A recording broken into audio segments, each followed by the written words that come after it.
കഴിഞ്ഞ ദിവസം നമ്മുടെ മുൻ എക്സൈസ് കമ്മീഷൻ ഋഷിരാജ് സിംഗ് വാട്സപ്പിൽ ഒരു പ്രസംഗം അയച്ചു തന്നു. ഞാൻ പ്ലേ ചെയ്ത് നോക്കിയപ്പോൾ അത് മുഖ്യമന്ത്രിയുടെ പ്രസംഗമാണ്. അടുത്തിടെ അദ്ദേഹം ഈ ലോക ലഹരി വിരുദ്ധ ദിനത്തിൽ നടത്തിയ പ്രസംഗത്തിൽ നിന്ന് എടുത്ത ഒരു സാധനമാണ്. അത് ഒരിക്കൽ കൂടി പ്രേക്ഷകരെ കാണിച്ചു കൊടുക്കുന്നത് എന്തുകൊണ്ടും നല്ലതാണ് എന്നെനിക്ക് തോന്നി. കാരണം കുട്ടികളിലെ ലഹരി ഉപയോഗം തടയാൻ പ്രധാനമായും ഇടപെടേണ്ടത് അധ്യാപകരാണെന്ന് മുഖ്യമന്ത്രി പറയുന്നു.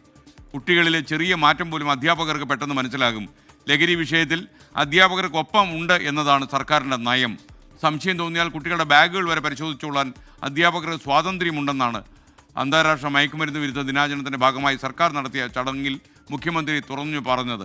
ഇതിൻ്റെ പേരിൽ വ്യാജ പരാതിയിൽ കൊടുക്കുമെന്നുള്ള ഭയമൊന്നും അധ്യാപകർക്ക് വേണ്ട. അങ്ങനെ ആരെങ്കിലും പറഞ്ഞാൽ ഗവൺമെൻറ് അധ്യാപകരെ കൂടെ നിൽക്കുമെന്ന് മുഖ്യമന്ത്രി അർത്ഥശങ്കയ്ക്കിടവില്ലാത്ത വിധം പറഞ്ഞിട്ടുണ്ട്. അതുകൊണ്ട് തന്നെ അധ്യാപകർക്ക് പരിശോധിക്കണമെന്ന് തോന്നിയാൽ നിങ്ങൾ ബാഗുകൾ പരിശോധിക്കണം.